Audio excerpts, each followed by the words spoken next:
Padre, nosotros en un sentido somos peregrinos y extranjeros en una tierra extraña, pero no somos como aquellos peregrinos que dan vueltas sin saber hacia dónde van, a dónde llegarán, ni cuál es su rumbo. Nuestra ruta está claramente marcada. Nosotros sabemos nuestro destino, nosotros sabemos quién es nuestro guía. Nosotros conocemos las condiciones que nos esperan, de manera que lo único que nos hace peregrinos y extranjeros es que esta no es nuestra tierra, esta no es nuestra morada. Esto no es donde yo estoy planificando pasar el resto de la eternidad. De manera que ayúdanos a entender, danos la perspectiva de peregrinos especiales, peregrinos que creen las promesas que tu Hijo Jesús nos hizo y quien vino a cumplir y a garantizar las que faltan por ser cumplidas. En esta mañana nosotros venimos delante de ti como personas privilegiadas de haber recibido una salvación tan grande como dice tu palabra. Nosotros somos de aquellos que disfrutan hoy cosas que personas en el pasado, incluso profetas tuyos, no pudieron ni ver ni disfrutar, ni entender. Padre, por medio de tu palabra nosotros te pedimos que tú nos abra el entendimiento, no solamente a tu revelación, sino a nuestra condición privilegiada en Cristo Jesús. Es en su nombre que te lo pedimos y su pueblo dice amén, amén. Bendiciones, podemos sentarnos. Bienvenido a la casa del Señor. Para aquellos que aún no había visto, tenido la oportunidad de saludar, que son la mayoría de ustedes. Aunque ya el pastor Luis, en representación de todos nosotros los pastores, le había saludado. En el día de hoy nosotros estamos retomando una serie que dejamos atrás, creación hace 10 meses. Esos son los caminos del Señor. Si no estamos dispuestos a ser interrumpidos, interceptados por el Señor, yo creo que no estamos listos para caminar con Él.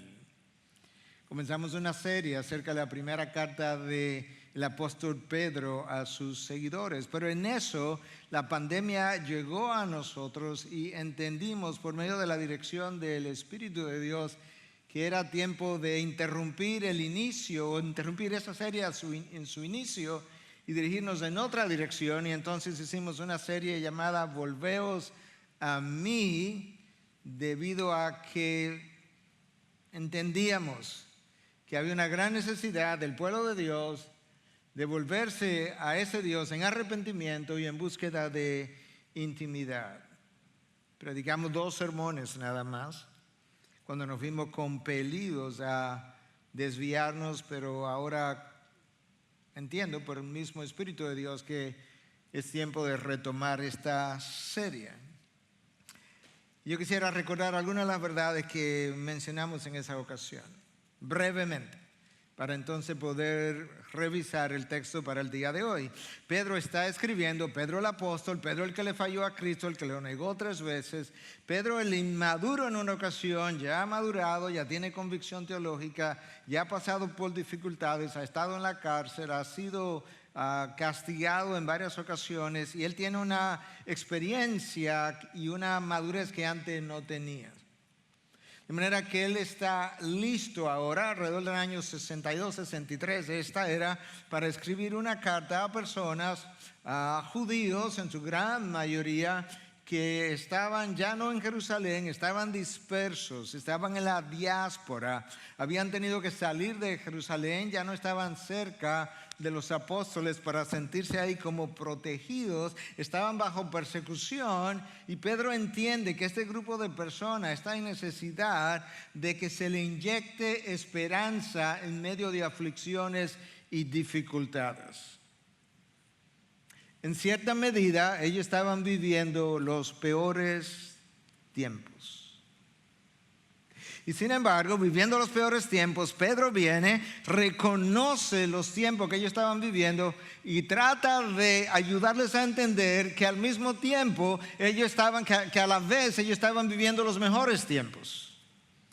¿Y cómo es que tú puedes vivir el peor de los tiempos y el mejor de los tiempos al mismo tiempo? Ese es el título de mi mensaje. Esa es una frase que yo he usado por lo menos en una o dos ocasiones anteriores, pero que te voy a ayudar a entenderla un poco mejor quizás en el día de hoy si el Espíritu de Dios nos ayuda. Charles Dickens escribió hace años atrás una historia novela, una historia en estilo novela, que es... Cuando hablamos de novela, estamos hablando de cosas que son históricas, pero con elementos de ficción, de manera que no todo lo descrito allí fue real, pero la escribió alrededor de condiciones anteriores a la Revolución Francesa y durante la Revolución Francesa, y eventos que se dieron en dos ciudades diferentes, en París y en Londres. Y él comienza esa novela con esta frase o con este párrafo. Escuche. Eran los mejores tiempos, eran los peores tiempos. Era el siglo de la locura, era el siglo de la razón. Era la edad de la fe, era la edad de la incredulidad. Era la época de la luz, era la época de las tinieblas. Era la primavera de la esperanza, era el invierno de la desesperación. Lo teníamos todo y no teníamos nada. Íbamos directos al cielo, íbamos de cabeza al infierno.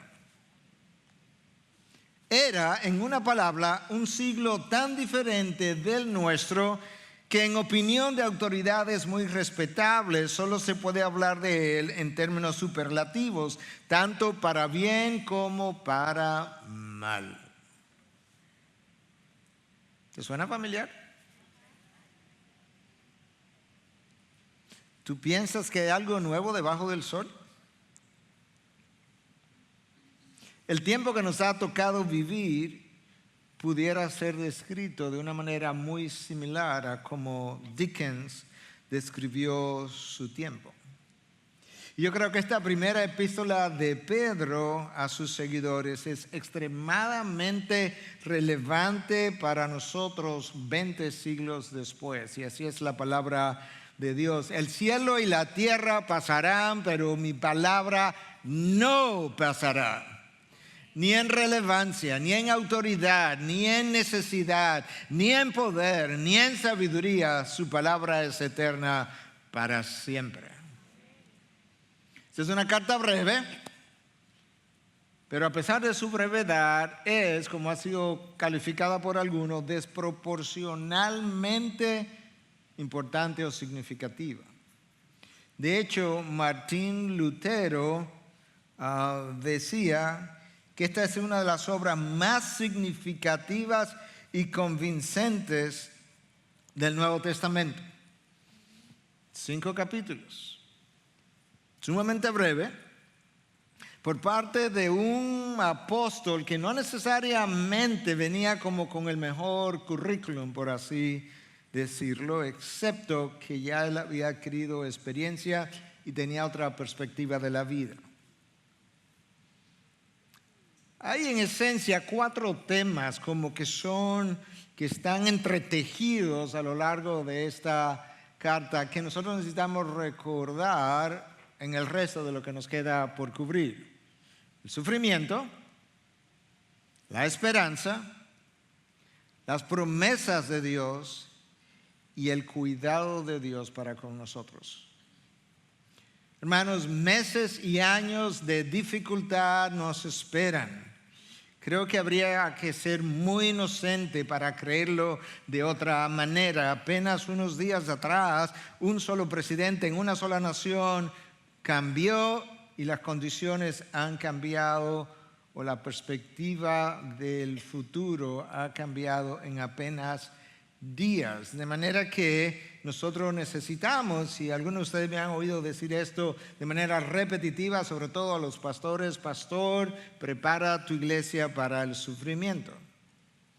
Y la única manera de perseverar siendo fiel a Dios en este mundo lleno de dolor, de sufrimiento, de distracciones, de tentaciones, de diversiones, es poseyendo una perspectiva eterna. Y ese es el título de la serie, Viviendo con una perspectiva eterna. Hubo un grupo de personas de los cuales Dios escribió ya al final de su revelación, y escribió de ellos, de hecho, en el libro de Apocalipsis, pero escribió de ellos acerca de eventos que ya habían ocurrido, y Dios dice que el mundo no era digno de ellos. Eso se podría decir en la revelación bíblica de gente que atravesará el periodo de la tribulación, pero al mismo tiempo se puede decir con completa confianza de creyentes del Antiguo Testamento que están registrados en múltiples lugares, pero están como resumidos en el capítulo 11 del libro de Hebreos. La razón para enfatizar su fidelidad es que esa gente tuvo menos revelación que nosotros. Vivió bajo un pacto de la ley con menos promesas y menos garantía y con un intermediario inferior al que nosotros tenemos. Esa fue una generación que escuchó palabra de Dios por medio de los profetas sobre quien venía el Espíritu de Dios de manera intermitente, pero que nunca disfrutó de manera permanente la morada del Espíritu como tú y yo la tenemos.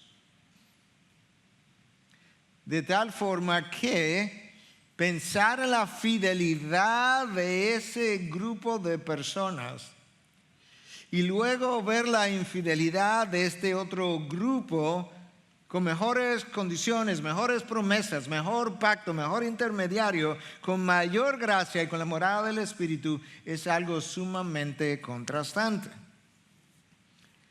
La pregunta es, ¿cuál fue la clave de la fidelidad de esta gente? Yo creo que hay dos cosas que la pueden resumir.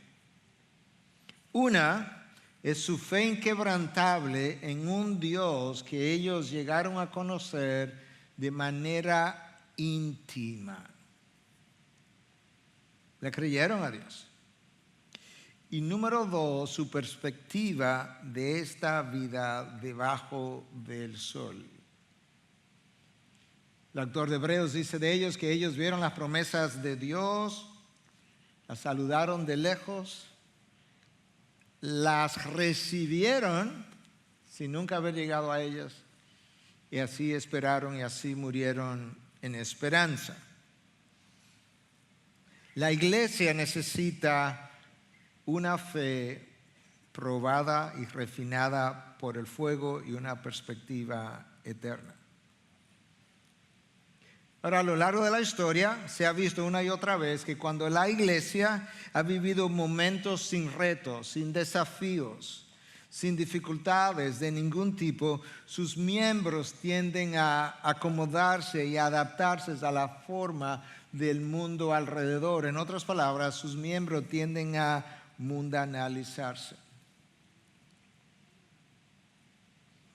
Yo leía recientemente una porción de un libro escrito por un historiador contemporáneo de la historia, muy conocido en ciertos círculos, Carl Trueman, y hablaba de lo craso, de lo increíble que es la mundanalidad de la iglesia hoy en día. Él vive en los Estados Unidos.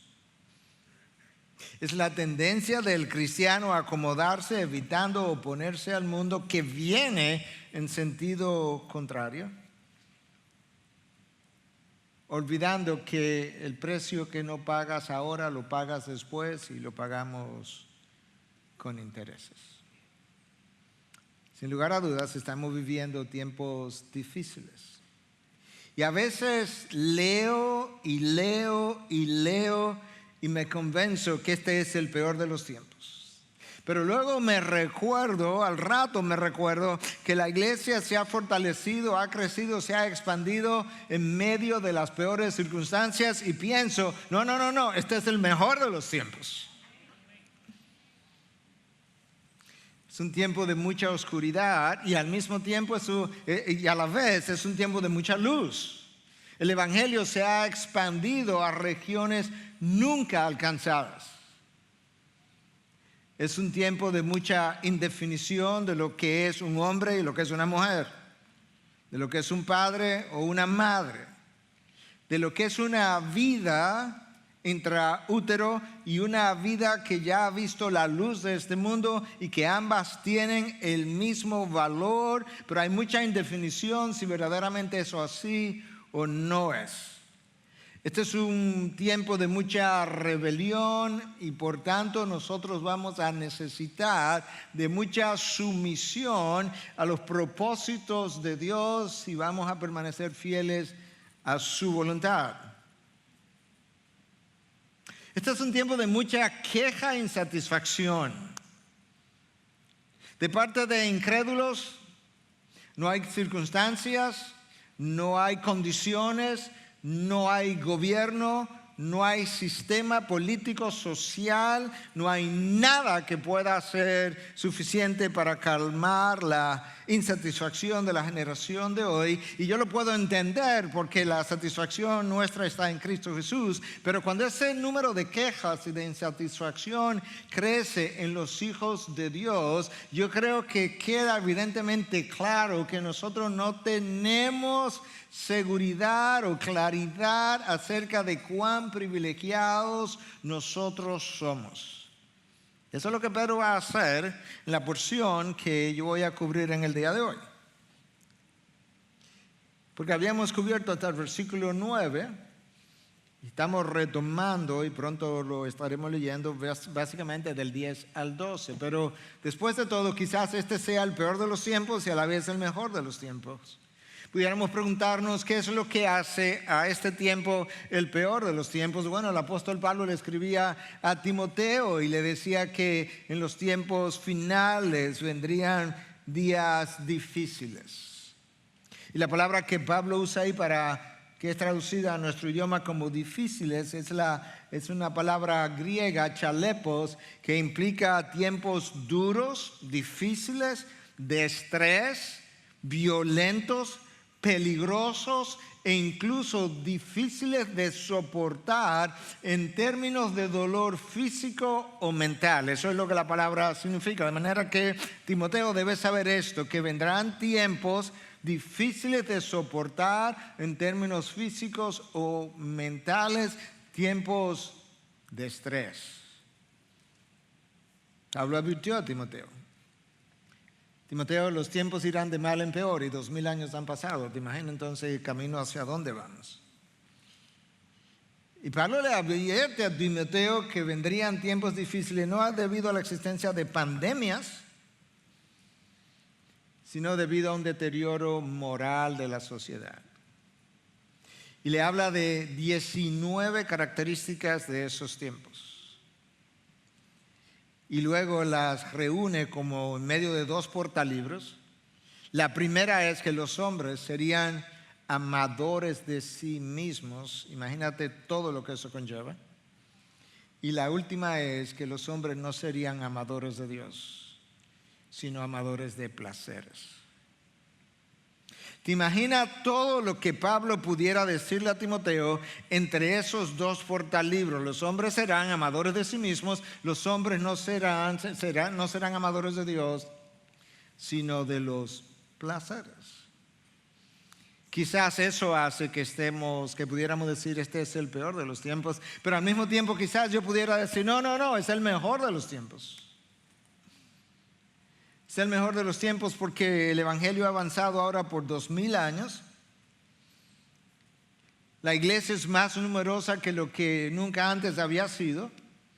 Nosotros tenemos más recursos, más Biblias, más traducciones, más versiones, más canales de comunicación, más pastores, más líderes, más seminarios, más institutos que en otro tiempo de la historia pasada. De manera que ciertamente es el peor de los tiempos en medio del mejor de los tiempos. Escucha al apóstol Pedro ahora, ayudando a sus seguidores a entender. Y ahora escucha al pastor Núñez siguiendo a Pedro, ayudándote a entender, escúchame, porque esta es la palabra clave, lo increíblemente, subráyalo, privilegiado o privilegiados que tú y yo somos de vivir de este lado de la resurrección. Escucha a Pedro. Pedro viene hablando de la salvación que hemos recibido. El versículo 10, primera de Pedro, capítulo 1. Acerca de esta salvación, los profetas que profetizaron de la gracia que vendría a ustedes, los profetas del Antiguo Testamento, no habían recibido la gracia que vendría a ustedes, diligentemente inquirieron y averiguaron. Estaban tratando de entender qué es lo que va a llegar a aquella gente, procurando saber qué persona o tiempo indicaba el Espíritu de Cristo dentro de ellos al predecir los sufrimientos de Cristo y las glorias que seguirían. A ellos, escucha, subraya esto, a ellos les fue revelado que no se servían a sí mismos, sino a ustedes. ¿Cómo? Que estos profetas fueron perseguidos, sufrieron, lo torturaron para ni siquiera servirle a su generación. No, le estaban sirviendo a ustedes en estas cosas que ahora le han sido anunciadas mediante los que le predicaron el Evangelio, esos son los apóstoles, luego, por el Espíritu Santo enviado del cielo. Escuche, cosas a las cuales los ángeles anhelan mirar. ¿Tú estás viendo? Que las cosas que tú y yo hemos recibido son cosas que los ángeles están. ¿Y qué es lo que está pasando allá abajo? Anhelan mirar. Pedro comienza hablando, bendiciendo a Dios en su primer capítulo, bendiciendo a Dios por la misericordia que nos ha otorgado, haciéndonos nacer de nuevo, versículos 3 y 4. Y Pedro continúa hablando de que nosotros hemos recibido una herencia incorruptible, inmaculada y que no se marchita, reservada en los cielos para ustedes. Lo que él está tratando de ayudarnos a entender son nuestros privilegios. Hemos recibido una salvación por misericordia, tenemos una promesa que está siendo mantenida, preservada en los cielos, una promesa que no puede ser marchitada, es incorruptible, nadie la puede dañar. Pero en el interín puede ser que en mi caminar, en mi peregrinar, a lo mejor yo me desvío y me pierdo del camino. Pero Pedro dice en el versículo 5, no, eso no te va a pasar porque tú estás siendo guardado por el poder de Dios. Wow. O sea que si me voy a caer, si me voy a desviar, si me voy a perder, Dios dice, ¿para dónde vas? Yo estoy siendo guardado por el poder de Dios. Y ahora Pedro continúa en estos versículos 10 al 12 hablando de esa salvación para ayudarme a entender el privilegio de vivir una vez más de este lado de la resurrección. Y lo primero que él hace es que nos ayuda a entender que estos profetas del Antiguo Testamento, ellos hablaron cosas futuras que ellos no entendían. Escucha lo que Pedro dice, que ellos anunciaron, profetizaron de la gracia que vendría a ustedes. Cuando ellos hablaron de la gracia que vendría a nosotros, se estaba refiriendo en el contexto, cuando tú lo ves en el detalle, de la persona de Cristo, quien vino lleno de gracia sobre gracia. Ellos hablaron de eso y Pedro dice, ellos, aunque estaban hablando de la encarnación de ese Cristo, llegaron a hablar incluso de la resurrección y hasta de la ascensión a los cielos, ellos no entendieron a cabalidad de lo que estaban hablando. Ellos estaban proclamando un mensaje que recibían por revelación, pero ¿sabes qué? Luego tenían que ponerse a indagar, a estudiar, a inquirir y quizás hasta preguntarle a Dios en oración qué es lo que está tratando de comunicarnos. Escucha cómo Pedro lo dice: acerca de esta salvación, los profetas que profetizaron de la gracia que vendría a ustedes, diligentemente inquirieron y averiguaron. Bueno, Jesús no estaba con ellos presentes para ellos ir donde Jesús y decirle, como los apóstoles que iban donde Jesús y decían, maestro, no entendimos la parábola. Entonces, ¿qué podían hacer? Bueno, quizás un profeta tardío, como Malaquías, por ejemplo, el último de los profetas en el Antiguo Testamento, quizás comenzaba a leer profetas más tempranos. Quizás se iban al libro al Pentateuco, a los primeros 5 libros de la Biblia escritos por Moisés. Ellos recibieron revelación, pero le faltó iluminación. Ellos no entendieron cosas que hoy nosotros vemos con absoluta claridad. Nosotros tenemos, tú puedes creer, te va a sonar chocante, pero eso está claro en la palabra. Nosotros tenemos mucho más entendimiento hoy en día que Moisés, que pasó 40 días con Dios, que Elías, que Isaías, que Jeremías, que Daniel y muchos otros.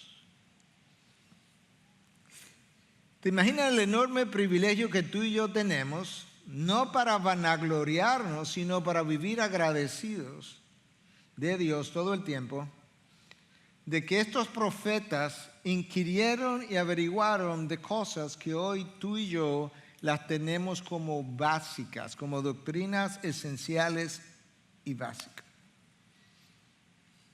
Entonces, ¿de qué era lo que estaban tratando de indagar, de inquirir, de averiguar? Bueno, Pedro nos dice en el versículo 11 cuál era el contenido de su investigación, procurando saber, versículo 11, qué persona o tiempos indicaba el Espíritu de Cristo dentro de ellos al predicar los sufrimientos de Cristo y las glorias que seguirían.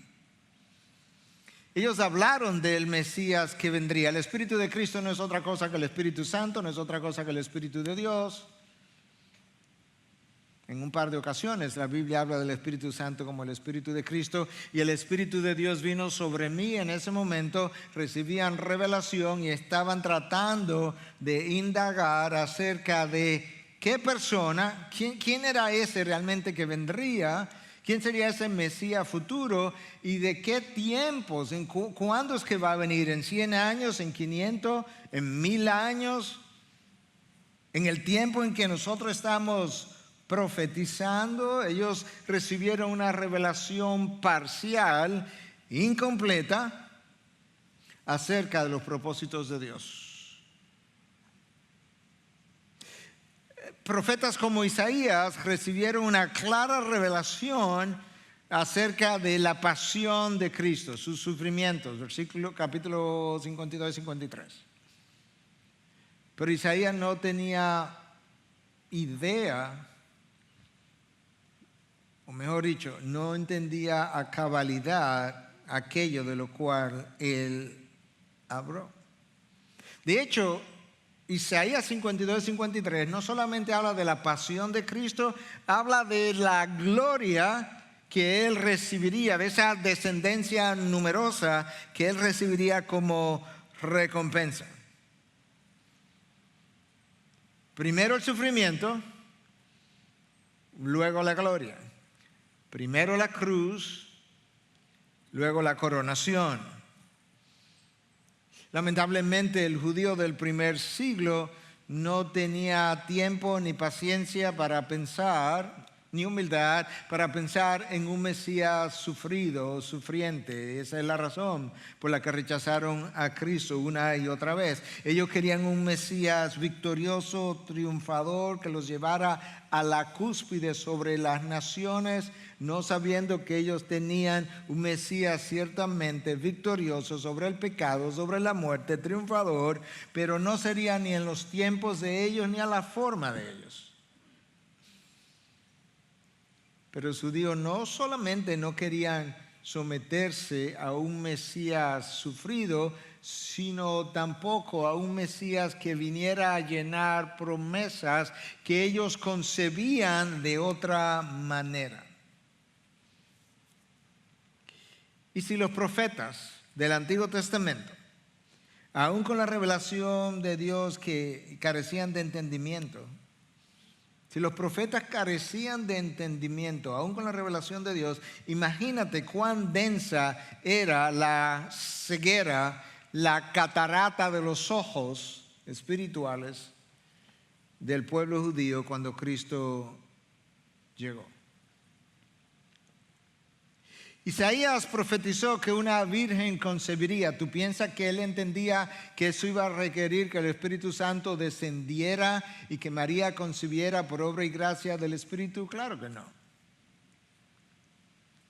Isaías profetizó acerca de que él sería Emmanuel, Dios con nosotros. ¿Tú crees que Isaías entendía que la segunda persona de la Trinidad, siendo igual a Dios, no consideraría su igualdad con Dios como algo que aferrarse y vendría y se encarnaría y se haría hombre y se haría siervo? ¿Tú piensas que Isaías entendió eso? Claro que no. Esta gente recibió revelación, le faltó iluminación. Y sin embargo, nosotros hablamos de la Virgen y de la concepción de María por obra y gracia del Espíritu, y hablamos de Cristo como segunda persona de la Trinidad que se encarnó, y se la enseñamos a niños hoy que las entienden perfectamente. ¿Te imaginas cuán favorecidos nosotros somos? Que Isaías, el profeta mesiánico, el profeta que tuvo una visión del trono de Dios, que vio serafines, que escuchó a serafines cantar, santo, santo, santo, el profeta que tuvo sus labios cauterizados por un carbón encendido, un carbón encendido tomado por tenazas que pasaron por sus labios y fueron purificados, que ese Isaías no podía entender cosas que hoy niños entienden a cabalidad. Porque ellos, al profetizar, no sabían acerca de la gracia que vendría a ustedes. Al profetizar no se estaban sirviendo a sí mismos ni a su generación. Esto es para otra generación, esto es para otro tiempo. Déjame darte otra ilustración rápidamente, más corta. Daniel recibió varias visiones y sueños, y hacia el final de su libro, capítulo 12, Daniel recibe una visión acerca de los tiempos finales. Escucha lo que Daniel dice en 12:8. Yo oí, él oyó la revelación, pero no pude entender. Entonces dije, Señor mío, ¿cuál será el resultado de estas cosas? Y él respondió, anda, Daniel, porque estas palabras están cerradas y selladas hasta el tiempo del fin. Señor, yo recibí estas cosas, yo las voy a profetizar, yo las voy a escribir incluso, pero yo no entiendo. Y tú no lees en Daniel que el Señor le dijo, no te preocupes, déjame explicártela, no es tan complicado, Daniel. Dice, Daniel, anda, sigue tu camino. Esto está sellado. Esto está cerrado hasta el tiempo del fin. Hermanos, quizás este es el peor de los tiempos, pero sin duda es el mejor de los tiempos. Isaías no sabía que el Señor vendría durante la ocupación de Palestina por parte del Imperio Romano, durante el emperador Julio César y el gobernador Pilato. Él no tenía idea de eso. Isaías de hecho habló de un personaje que vendría a introducir el Mesías y iba a ser como una voz que clamaba en el desierto, que allanaría el camino. ¿Tú piensas que él conocía de Juan el Bautista? Claro que no. ¿Que sería hijo de Elizabeth? Claro que no. ¿Y de Zacarías? No. Y en el versículo 12 del texto de hoy, Isaías amplía un poco lo que le está tratando de decir. Los profetas de la antigüedad llevaron a cabo su misión con completa fidelidad, a pesar de que a ellos no les fue revelado lo que estaban proclamando. Y que ellos no se estaban sirviendo a ellos mismos, iban a sufrir persecución, rechazo. Jeremías llegó a maldecir, maldito, dice, está en el texto, eso no es una mala palabra que yo estoy pronunciando, ¿ok? Está en el texto, maldito el día en el que yo nací. Wow. O sea, esta gente sufrió lo indecible y Pedro está diciendo, las revelaciones que recibieron ni siquiera eran para ellos. Por lo menos las que ustedes recibieron, a manera de gracia, a manera de parte de la misericordia de Dios. Sufrieron persecución, rechazos, vejámenes, torturas y hasta pérdida de la vida. Esteban, cuando estaban apedreando, acusaba a los judíos que lo apedreaban. Le decía, ¿a cuál de los profetas del Antiguo Testamento ustedes no apedrearon como me están apedreando a mí? Dame uno solo. Bueno, esos fueron los hombres fieles a los propósitos de Dios. Con menos revelación, bajo un pacto de la ley, con un intermediario como Moisés, versus un mejor pacto de gracia, sellado con la sangre de Cristo y un intermediario como Cristo mismo. La gente que recibió esta carta de parte de Pedro, ellos no vieron al Señor Jesús. Pedro sí. No caminaron con Él, como Pedro sí lo hizo. Y sin embargo, Pedro los consideraba grandemente privilegiados. A veces, yo no sé si a ti te ha pasado, a veces yo pienso, wow, ¿qué hubiese sido como caminar con el Señor y sentarse ahí a sus pies, a escucarlo enseñar y oír su voz? Y pensaría, de vez en cuando me pasa, como que eso hubiese sido un mayor privilegio, pero resulta que luego me acuerdo que cuando Tomás, el apóstol, que también caminó con él, que estuvo con él, que estuvo en la última cena, cuando Tomás en un momento dado tiene duda de si él había resucitado, porque el Señor se había aparecido a 10 de los apóstoles, pero él no estaba ahí, no sabemos dónde estaba. Y Tomás dice, no, yo no voy a creer, a menos que yo pueda poner mi dedo en la llaga. Cristo se le aparece, Cristo condesciende a él, ¿verdad? Se le aparece, le muestra sus llagas. No sabemos, el texto no nos dice si él finalmente puso el dedo en la llaga. Yo lo dudo mucho. Él se arrodilla, le dice, Señor y mi Dios. ¿Y qué tú piensas que Cristo le dice? ¿Tú piensas que Cristo le dijo, wow, Tomás, qué bueno que creíste? Tomás, yo sabía que tú te ibas a convertir. Tú eres un, como diría en inglés, un Charlie Goodfellow. Tú eres un buen hombre. No. Tomás, porque me ves, ¿tú crees? Dichosos, Tomás, benditos los que han creído sin ver. Déjame decirte algo. ¿Tú has visto a Cristo alguna vez? Si alguno lo ha visto, nos vemos en el camerino para que hablemos, a ver. Tú no has visto a Cristo, ¿verdad que no? ¿Tú has creído en Cristo?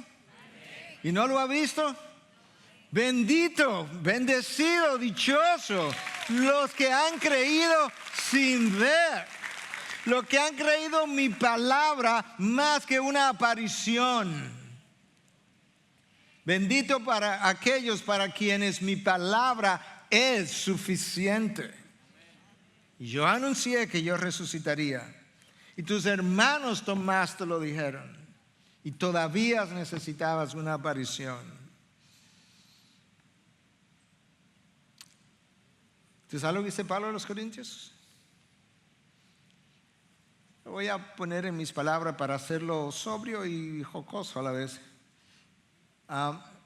Nosotros no somos como aquellos que tienen que estar viendo una cosa siempre y un milagro. Porque nosotros somos de aquellos que caminamos por fe y no por vista. ¿Te das cuenta del valor de la fe? No es una fe ciega, es una fe en lo que Dios ha revelado. Y Pedro está ayudándonos a entender lo privilegiado que nosotros somos. Él está hablando de Cristo ahora y escucha lo que él dice. En el versículo 8, me estoy como devolviendo un momento para que tú puedas entender cómo Pedro está conectando las ideas anteriores y la que estoy desarrollando. A quien sin haber visto, nosotros, ustedes lo aman, y a quien ahora no ven, pero creen en Él y se regocijan grandemente con gozo inefable y lleno de gloria. Pedro le está diciendo, nosotros, le está escribiendo a un grupo de gente, pero ahí estamos nosotros también, lo que estamos viendo de aquel lado de la resurrección. Nosotros no hemos visto a Cristo, pero le amamos. No lo hemos visto, pero le creemos. Y no lo hemos visto, pero nos regocijamos con gozo inefable y lleno de gloria. Eso requiere una fe extraordinaria. De hecho, no solamente una fe extraordinaria, requiere de una fe sobrenatural. Y honestamente, ese es el tipo de fe que tú y yo hemos recibido. Una fe sobrenatural dada por el Espíritu de Dios, por gracia, para creer sin haber visto. ¿Y cómo nos fue dada esa fe? Cuando el Espíritu de Dios viene a morar dentro de nosotros. Ahora déjame hacerte una pregunta. ¿Tú te imaginas? Fue un privilegio grande, enorme, haber estado al lado de Cristo. Cuando la segunda persona de la Trinidad bajó, se encarnó. Pero ¿tú no crees que es un privilegio igual que la tercera persona de la Trinidad, con el mismo rango que la primera y la segunda, haya venido y haya hecho morada dentro de ti? ¡Wow! Esta es una ilustración que hemos usado otras veces, algunos de ustedes la recordarán, pero tú prefieres un entrenador que viene a tu casa o tú vas donde él y él te entrena desde afuera, o prefieres un entrenador que pueda meterse dentro de ti y entrenarte desde adentro. Creo que la respuesta es obvia, ¿verdad? Bueno, tú tienes el entrenador, el Espíritu de Dios, dentro de ti, haciendo lo que de otra manera no pudiera hacer fuera de ti. ¿Entiendes? Esa es la razón por la que Dios nos ha dado el Espíritu, para que podamos obedecer, creer, amarle, esperarle, ser sostenido en medio de la dificultad, porque se requiere de algo sobrenatural dentro de ti para perseverar.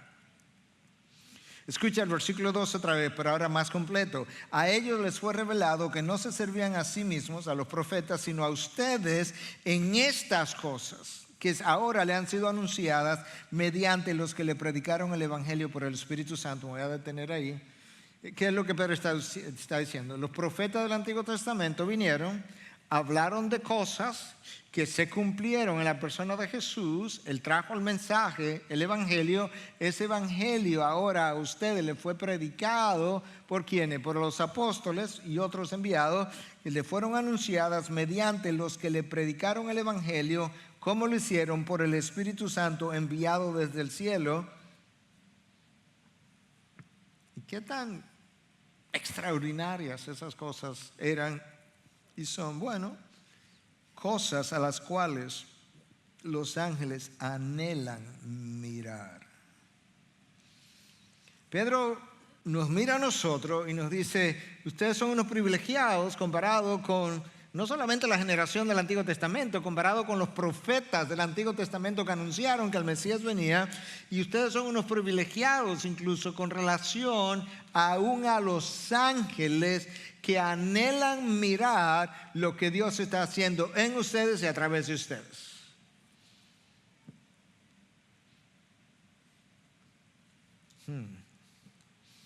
¿Y a quiénes servían esta gente? No a ellos. Yo me pregunto si nosotros fuéramos tan fieles, sabiendo que si yo fuera un pastor tan fiel, sabiendo que yo estoy predicando no para una generación dentro de 700 años.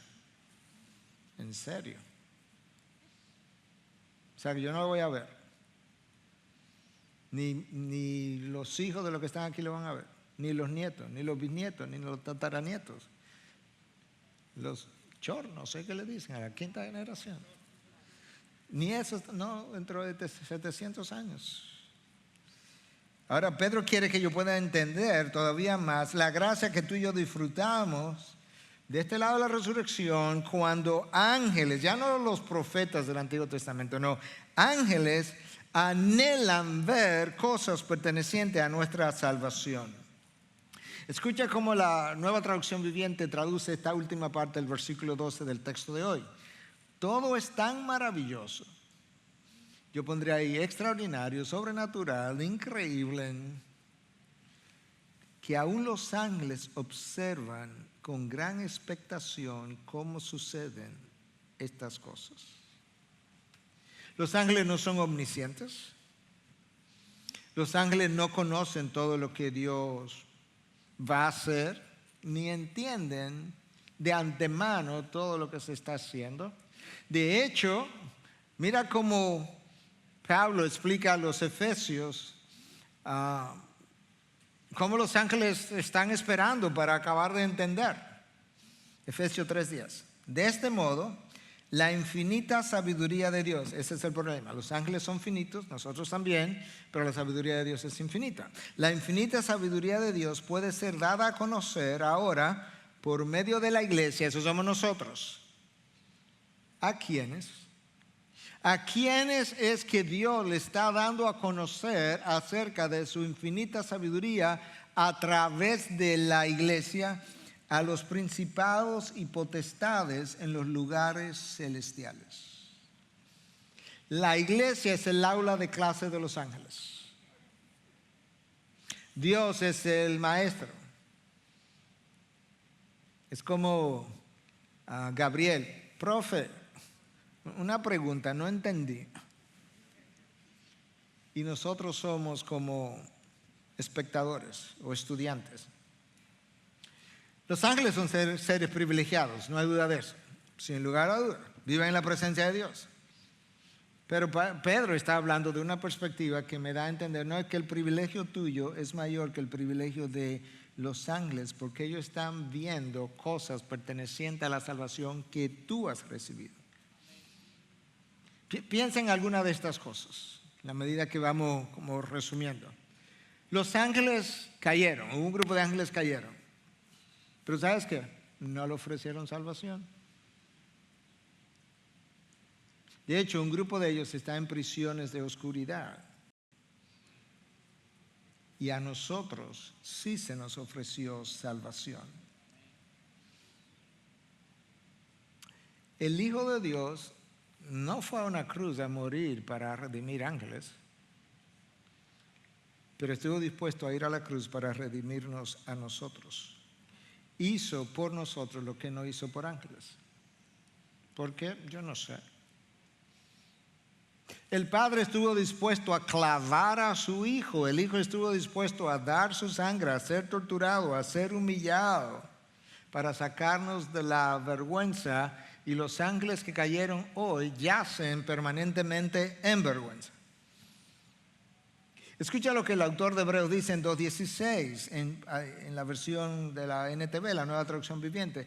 También sabemos que el Hijo no vino para ayudar a los ángeles. En caso de que usted estaba oyéndome y pensando, no, yo no creo que el pastor está correcto. No, míralo aquí. También sabemos que el Hijo no vino para ayudar a los ángeles, sino que vino para ayudar a los descendientes de Abraham, espiritualmente hablando. No se lea a los judíos solamente. El mismo autor de Hebreos en 1:14 dice, hablando de los ángeles, ¿no son todos ellos espíritus ministradores enviados para servir por causa de los que heredarán salvación? Oh, wow, los ángeles nos sirven a nosotros. No porque nosotros somos la gran cosa, no, porque ellos les sirven a Dios sirviéndonos a nosotros. De manera que ahorita no comienza a darle orden a ningún ángel de que te haga algo por ti. No, ellos obedecen a su comandante en jefe, que es Cristo Jesús. Para beneficio tuyo y beneficio mío. Hermano, tú y yo somos favorecidos, privilegiados, bendecidos. Este en gran medida es el mejor de los tiempos. Cristo vino y murió en una cruz para el perdón de los pecados y derrotó allí el pecado y luego resucitó al tercer día y derrotó entonces la muerte, ascendió a los cielos y ahora está sentado a la diestra del Padre intercediendo por los ángeles. No, por ti, por mí. ¿Te imaginas? A quien se le ha dado toda autoridad intercediendo ante el Padre. ¿Te imaginas el privilegio de que tú vas a heredar lo que Cristo herede? Claro, porque si Cristo es el unigénito de Dios y Dios me ha hecho hijo, pero ahora resulta que todos los hijos son coherederos. El Espíritu de Dios vino y descendió el día de Pentecostés para morar permanentemente con su iglesia, no para ser dado intermitentemente como en el Antiguo Testamento. Eso nunca fue una realidad en el Antiguo Testamento. Los profetas del Antiguo Testamento escribieron predominantemente para nosotros y acerca de nosotros, y luego Dios envió a los apóstoles en sustitución de ellos y ellos proclamaron el cumplimiento de lo que los profetas habían anunciado, y todo eso nos lo explicaron con claridad. Y hoy en día nosotros una vez más enseñamos a niños doctrinas que los profetas del Antiguo Testamento estaban como, no entiendo, no sé cómo es que la Virgen va a concebir y cómo es que el Mesías viene. Si los niños de pocos años entienden estas cosas. Tenemos el Espíritu de Dios morando con nosotros permanentemente, que cuando yo abro las Escrituras ilumina mi mente para que la pueda entender. El Espíritu que nos fortalece en la tribulación, que nos consuela en el dolor, que nos fortalece en la debilidad, que nos acompaña en la soledad, que me restaura en mis heridas, que nos recuerda su verdad a la hora de la necesidad, que nos convence de pecado, nos da arrepentimiento para que luego Cristo pueda perdonarme. Y Dios es que está haciendo toda y cada una de esas cosas. ¿Tú te imaginas lo bendecido que tú eres, lo privilegiado que tú eres? ¿De qué manera Dios te ha dado misericordia sin fin?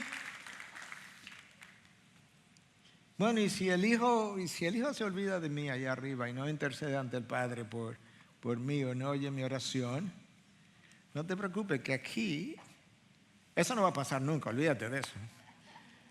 Pero si eso fuera una posibilidad, resulta que alguien de la misma categoría, que es la tercera persona de la Trinidad, que no está allá arriba, está aquí abajo, morando en ti, intercede ante Dios con gemidos indecibles, porque tú y yo no sabemos cómo orar. Tú estás entendiendo de qué que estamos hablando. Tú estás entendiendo las bendiciones, las incontables, insuperables bendiciones de aquellos que han sido hechos hijos de Dios. Para después estar cheleando con Dios si le damos o no le damos, ya sea materialmente o emocionalmente o espiritualmente. Hoy, hermano, tú conoces de su primera venida, de su segunda venida, tú conoces de los tiempos futuros, tú conoces que heredaremos tierra nueva, cielo nuevo, estaremos con Él por siempre. Hay cosas que no entendemos todavía, ciertamente, pero entendemos mucho más que lo que ellos entendieron. De hecho, la segunda carta de Pedro, capítulo 1, versículo 3, dice que Dios nos concedió, tiempo pasado, ya nos dio, todo lo concerniente a la vida y a la piedad. Todo lo que tú necesitas para vivir y convertirte en un hombre piadoso o una mujer piadosa, ya nos fue dado. No hay que darte nada más, está equipado. Bueno, ¿y por qué es que no me va tan bien? Porque no lo usas. Dios nos ha concedido todo lo concerniente a la vida y a la piedad. Nos los dio en Cristo Jesús, nos lo está dando a través del Espíritu Santo, nos lo ha dado a través de su palabra. Nosotros somos hijos de Dios, no hijos de la ira. Somos hermanos de Cristo y Cristo no se avergüenza de llamarnos como tal. Somos la luz del mundo. Wow. Somos la luz del mundo, somos la sal de la tierra. ¿Tú quieres mayores privilegios? Hemos sido llamados embajadores de Cristo, como si Dios rogara por medio de nosotros. ¿Te imaginas que esos son mis calificaciones? Miguel, ¿qué tú eres? La luz del mundo. ¿Y qué más? Bueno, la sal de la tierra. ¿Y qué más? Yo soy un embajador de Cristo. ¿Tú vas a comparar un embajador de Estados Unidos ante la ONU con un embajador de Cristo? Por Dios, o sea, no me avergüence de esa manera. ¿Entiendes? No me humille de esa manera, no hay comparación.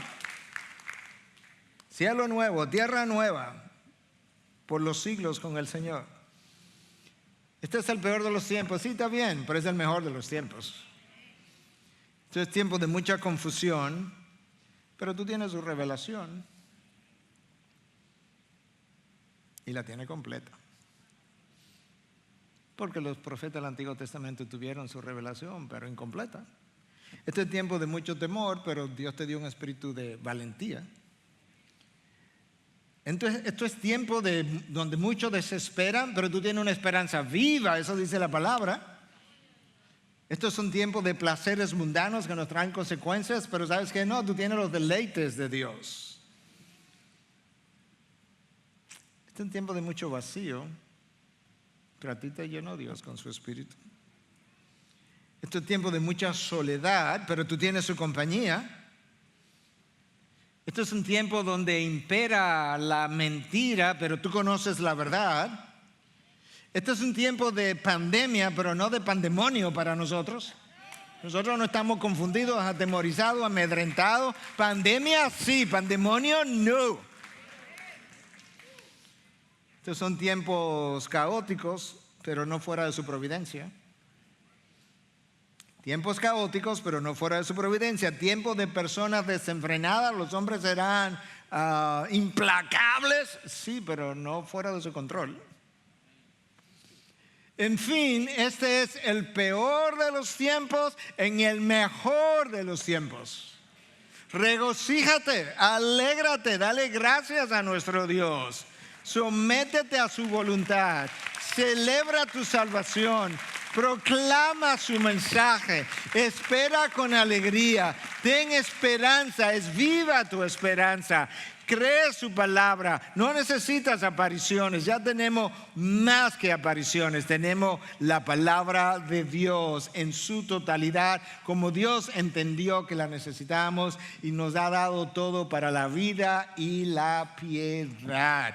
Y aún así te va a quejar, y aún así va a estar insatisfecho, y aún así quieres más. No, en buen dominicano no puede ser tan gandío, ya tú tienes más que lo que pudiera esperar o pensar o imaginar. Dios te ha dado mucho más de lo que puede pensar o imaginar por medio del poder del Espíritu de Dios que mora en ti y por medio de Cristo Jesús en quien tú estás.